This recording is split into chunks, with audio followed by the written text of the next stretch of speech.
मझधार में मखीच लगा 2 बार। ओम वसुदेव सुतं देवं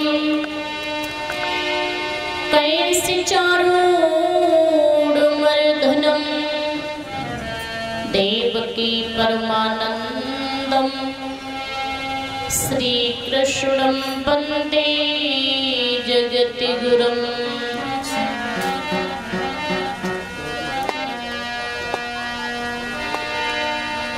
करम करम से सब तुझे करीब कहते हैं, रहे मोरे भान से सब तुझको रहे मोरे भान कहते हैं। करम करनी मेरे भगवन बदरिया गम की छाई है, बना दे ओ मेरे प्रभु जी तूने लाखों की बनाई है। बोल गोविंद भगवान की, वृंदावन बिहारी लाल की।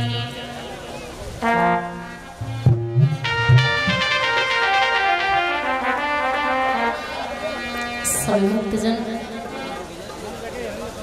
कराई ले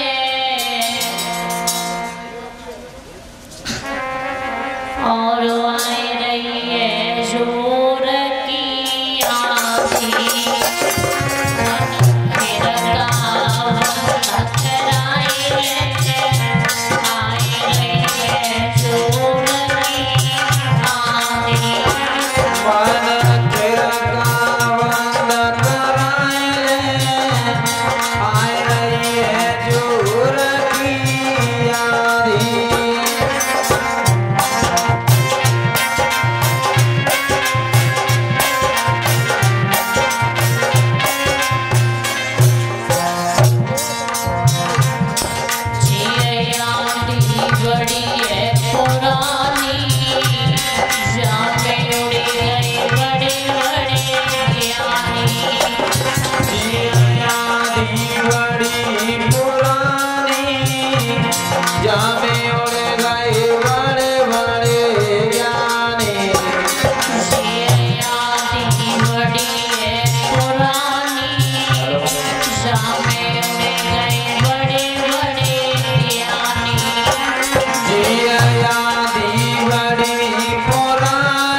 जाने नारद रे से को मारो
जाने सोने की लंका जराई, रावण पे चोट चलाई, सोने की लंका जराई। सुमति शेषिये मिलाई में आई रही है जोरती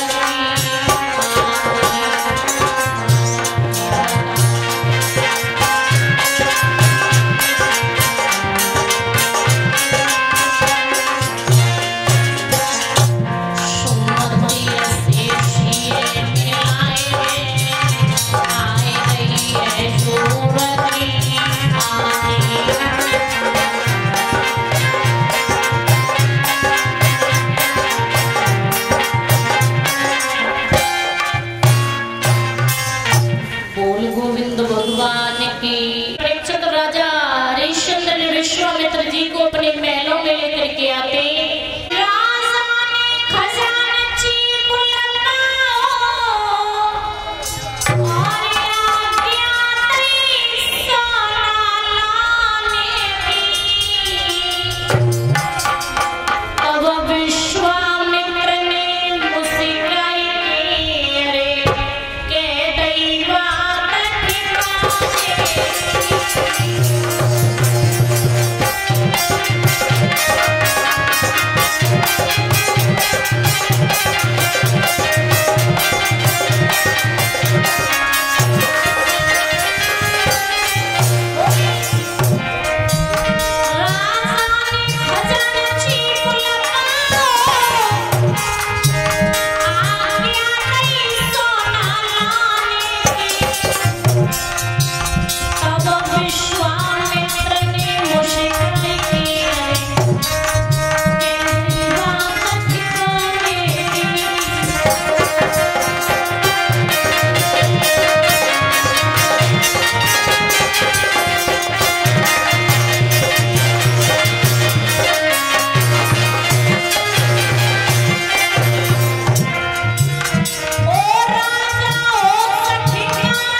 विश्वामित्र जी राजा हरिश्चंद्र आप हमें ऐसा करें 60 बार सोना आप हमारा हमें अदा कर दें। ये सम्मान और सत्कार करने का भी समय नहीं है। जैसे ही महाराज चाबियों के लिए जब जेब में हाथ डाला है क्या देखा कि चाबियों का गुच्छा तो पहले ही संकल्प में छोड़ दिया और जब देखा है कि चाबियों का गुच्छा पहले ही संकल्प में छोड़ दिया है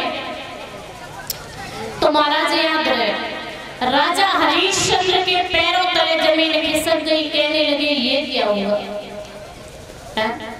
सुखदेव जी कहते हैं कि हे राजन परीक्षित, विश्वामित्र जी कहने लगे कि हरिश्चंद्र हमें 60 बार सोना चाहिए, चाहे आप कहीं से भी दें। जैसे ये बात कही तो तारा के पास में आई। तारा ने जब राजा हरिश्चंद्र जी को देखा है, तारा कहने लगी स्वामी क्या बात है, आप उदास कैसे हैं आज।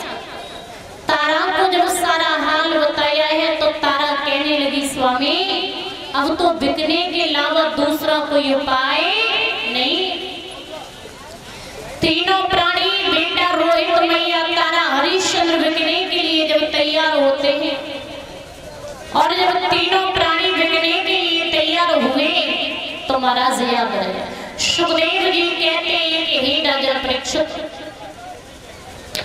जाकर के तीनों प्राणी विश्वामित्र जी के पास में पहुंचे। कहने लगे स्वामी हम बिकने के लिए तैयार हैं, आप हमें कहीं ले जा करके बेच दें। कहने लगे कैसे कि आप हमें काशी नगरिया में ले जा करके बेच दें। काशी बहुत पवित्र नगरी मानी गई है।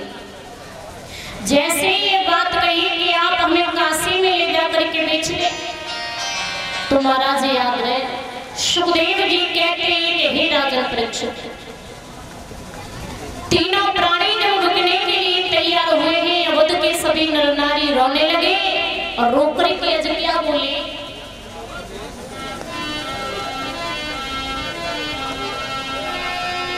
कि आरे गई अवध उदासी छाई, दिव्य जाय रहे तीनों प्राणी।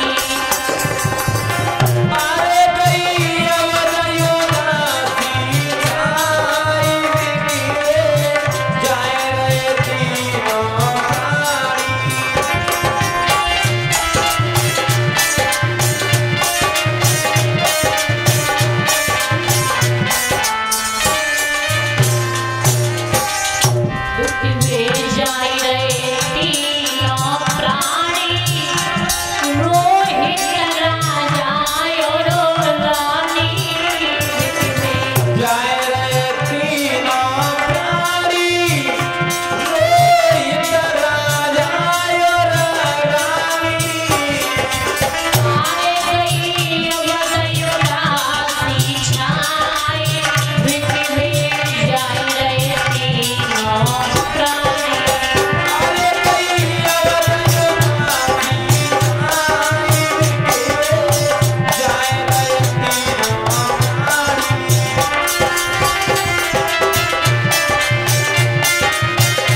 तीनों प्राणी। बिकने के लिए तैयार हुए, विश्वामित्र जी से जब कहा, तीनों प्राणी ने महाराज याद रहे अपनी जन्मभूमि को प्रणाम किया। जन्मभूमि को प्रणाम करने के बाद में जब तीनों प्राणी धीरे धीरे आगे बढ़े, और जब तीनों प्राणी धीरे धीरे आगे बढ़े तो सुखदेव जी बोले कि हे राजा परीक्षित, तीनों प्राणी जब आगे बढ़े हैं तो महाराज याद रहे आज अवध के नर नारी सभी रो रहे हैं। तो विश्वामित्र जी ने आगे जब तीनों प्राणियों को बढ़ाया है तो हरिश्चंद्र अपने अवध वाले सभी ग्रामवासियों को, अवध के नर नारी को समझाते हैं और आगे बढ़े। और आगे जब बढ़े हैं तो महाराजा जी क्या बोले,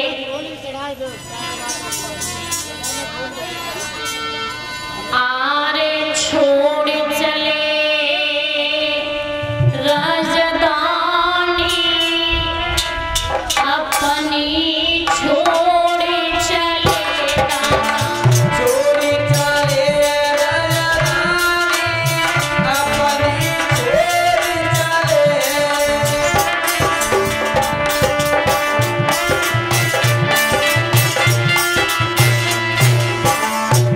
आरे छोड़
प्रकार से धीरे धीरे तीनों प्राणी जब आगे बढ़े और जब तीनों प्राणी जब धीरे धीरे आगे बढ़े, मैया तारा आज महाराज याद रहे, कड़ी धूप पड़ रही है, तारा से चला नहीं जाता है। और जब तारा से चला नहीं जाता है, महाराज याद रहे, कहते हैं कि समय को बदलते कभी देर नहीं लगती।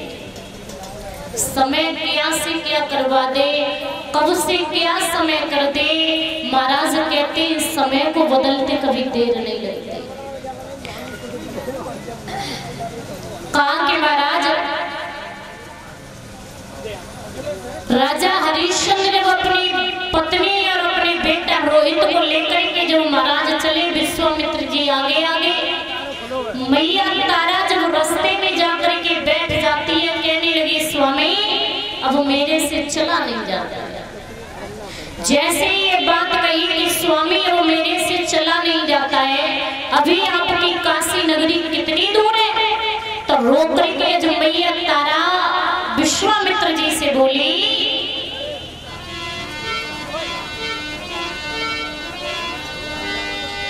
कि आरे तेरी काशी कितनी दूर और मुनिवर चलत चलत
मैया तारा ने जब कहा तो विश्वामित्र जी कहने लगे कि अभी तो आपका राज्य भी नहीं निकला है, आप इतनी जल्दी से थक करके बैठ गए।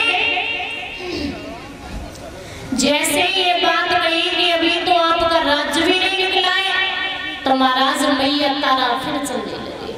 और मैया तारा जब फिर चलने लगी, बेटा रोहित आगे बढ़ के जमीन पर जब गिरता है, तो मैया तारा जब विश्वामित्र जी से कहने लगी मुनिवर अभी आपकी अब काशी नगरी कितनी दूर है, तो रोक करके मैया तारा आज बोली कि पैरन पड़ी गए छाले में कैसे चलूं, पैरन पड़ी गए छाले में कैसे चलूं, पैरन पड़ी गए छाले में कैसे चलूं, पैरन पड़ी गए छाले में कैसे चलूं।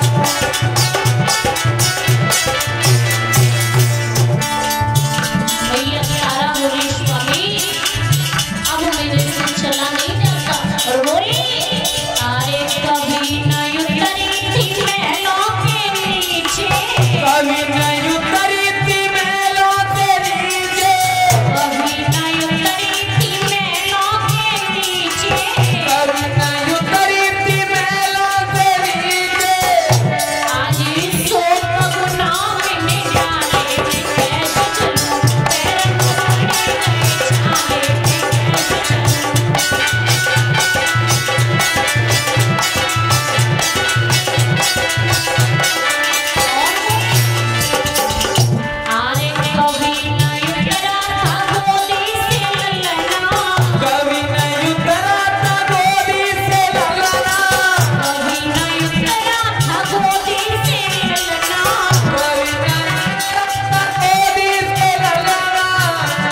तो महाराज याद रहे विश्वामित्र जी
मैया तारा ने जब कहा तो विश्वामित्र जी कहने लगे कि अभी तो आपका राज्य भी नहीं निकला है, आप इतनी जल्दी से थक करके बैठ गए। जैसे ये बात कही कि अभी तो आपका राज्य भी नहीं निकला है, तो महाराज मैया तारा फिर चलने लगी। और मैया तारा जब फिर चलने लगी, बेटा रोहित आगे बढ़ के जमीन पर जब गिरता है तो मैया तारा जब विश्वामित्र जी से कहने लगी, मुनिवर अभी आपकी अब काशी नगरी कितनी दूर है? तो रोक करके मैया तारा आज बोली कि पैरन पड़ी गए छाले में कैसे चलूं, पैरन पड़ी गए छाले में कैसे चलूं, पैरन पड़ी गए छाले में कैसे चलूं, पैरन पड़ी गए छाले में कैसे चलूं।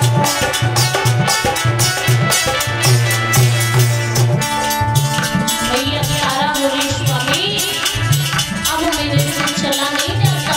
और बोली, अरे कभी न उतरी थी महलों के नीचे, कभी नहीं उतरी थी महलों के नीचे, कभी न उतरी थी महलों के नीचे, कभी नहीं उतरी थी महलों के नीचे।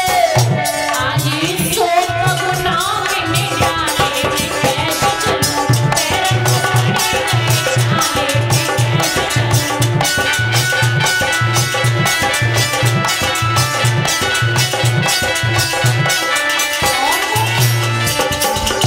अरे कभी न उतरा था गोदी से ललना, कभी नहीं उतरा था गोदी से ललना, कभी न उतरा था गोदी से ललना, कभी नहीं उतरा था गोदी से ललना।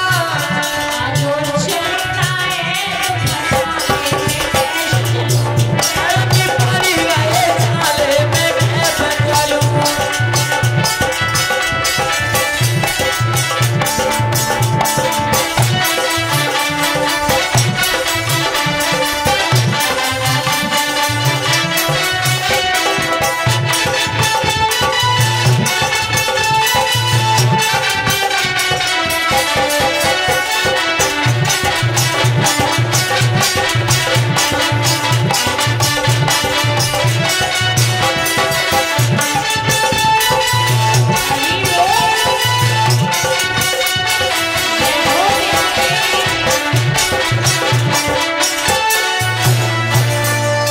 जैसे ये महाराज मैया तारा ने जब ये बात कही तो महाराज याद रहे विश्वामित्र जी पहुंचे, कहने लगी, स्वामी आपका ये बेटा है, एक ही बेटा है, बड़ी मुश्किल से मैंने ये बेटा देखा था, बड़े कष्टों के बाद में। अरे स्वामी इस बेटा को तो कुछ हो गया ना तो मरने और जीने लायक नहीं रहे। स्वामी आप कहीं पर थोड़ा बैठ ले, आप कहीं पर थोड़ा आराम कर ले। हरिश्चंद्र कहने लगे, तारा बैठने की बहुत दूर बात है, जब तक राज रहेगा तब तक एक चैन की मैं सांस भी नहीं लूंगा। तो जब तारा कहने लगी, स्वामी आप मेरी एक बात सुने, और तारा बोली है जो रोक करके हरिश्चंद्र जी से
विश्वामित्र जी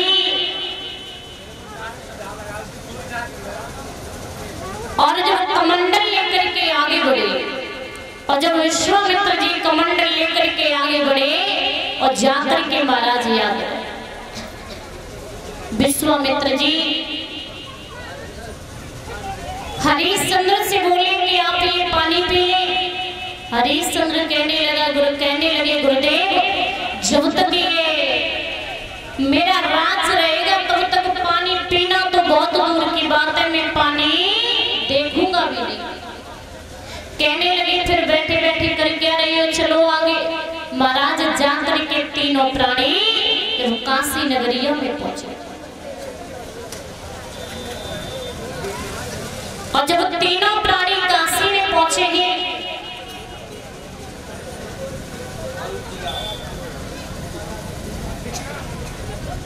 विश्वामित्र जी ने काशी में जाकर के आवाज लगाई, और जब आवाज काशी में जाकर के लगाई है तो महाराज याद रहे काशी के सभी नर नारी आने लगे।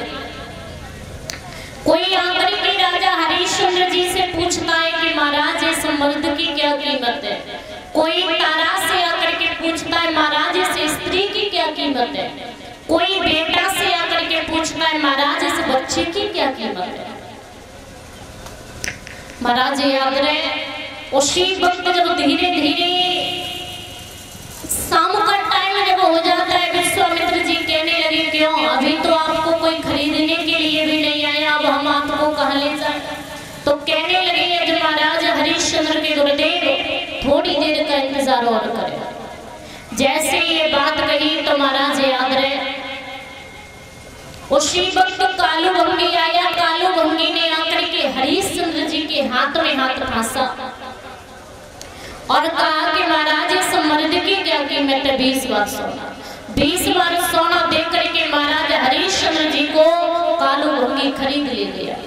उसके बाद में एक ब्राह्मणी आती है, ब्राह्मणी ने महाराज 40 बार सोना दिया है, मैया तारा और बेटा रोहित को खरीद लिया।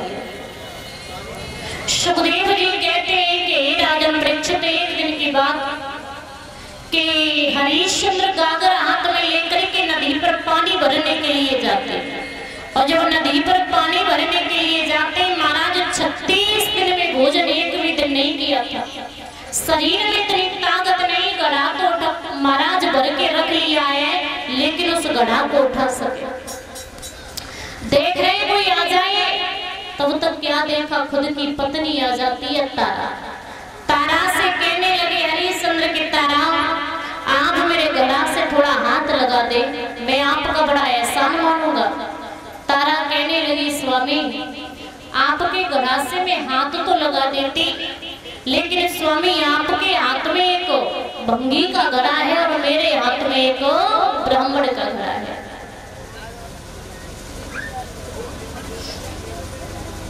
मेरा धर्म नष्ट हो जाएगा, स्वामी मैं आपके गला से हाथ नहीं लगा पाऊंगी। तारा ने तो मना किया है। हरिश्चंद्र जी ने स्वयं उठाया घड़ा और स्वयं उठा करके लेकर के जो महाराज जा रहे थे तो याद रहे सुखदेव जी कहते हैं कि हे राजा परीक्षित रास्ते में पैर इनका फिसला, ये गिर पड़े, घड़ा वो फूट गया। कालू भंगी कहने लगे क्यों हरिया इस प्रकार से यदि आप रोजाना घड़ा फोड़ेंगे तो फिर इतने घड़े कहां से आएंगे। जब ये बात कही तो महाराज याद रहे कहा कि आज के बाद में आप पानी भरने के लिए नहीं जाओगे, ये लोग काली कमली, ये लोग लाठी, जाकर के आप मरघट में पहरेदारी करेंगे। जो भी लाश आएगी करका टका लोगे, उसके बाद में लाश जलने दोगे।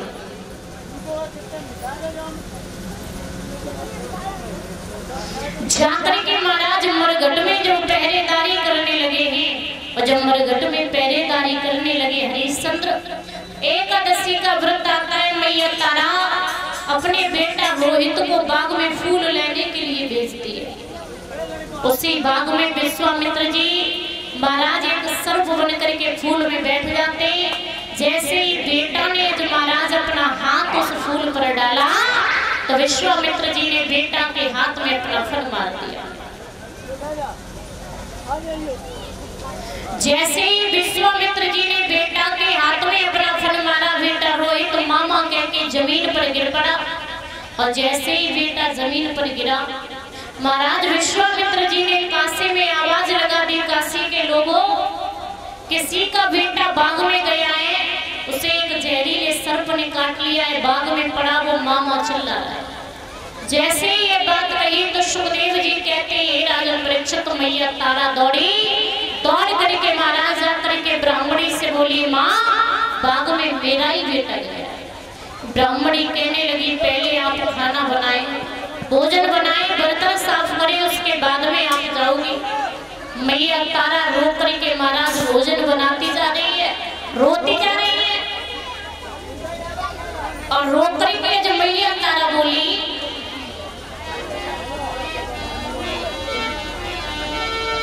आरे भोजन रही बनाए और मात की छूटी बवकारी।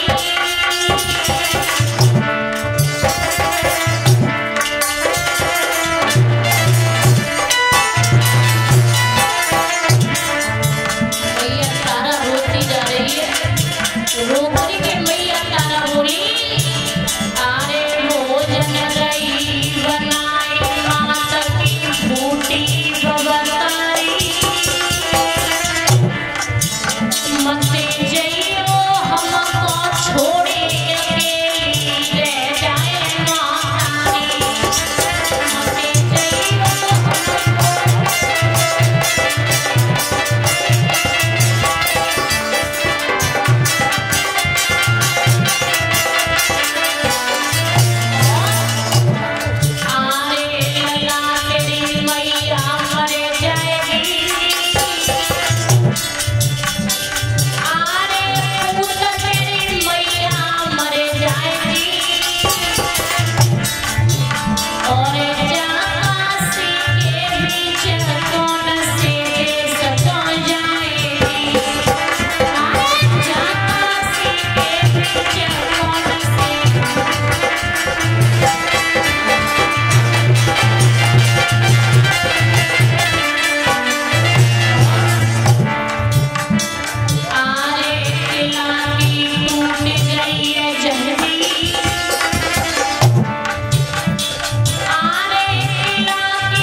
भोजन बना करके ब्राह्मणी के पास पहुंची।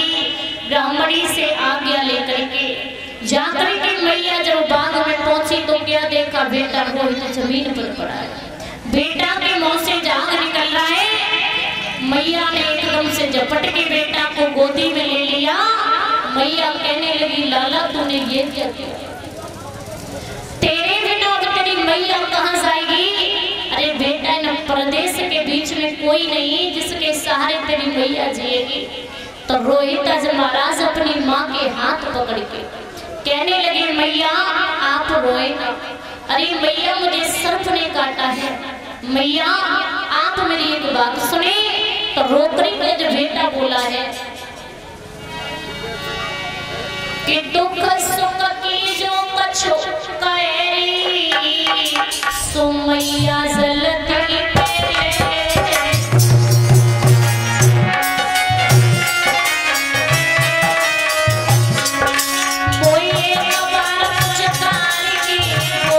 मैया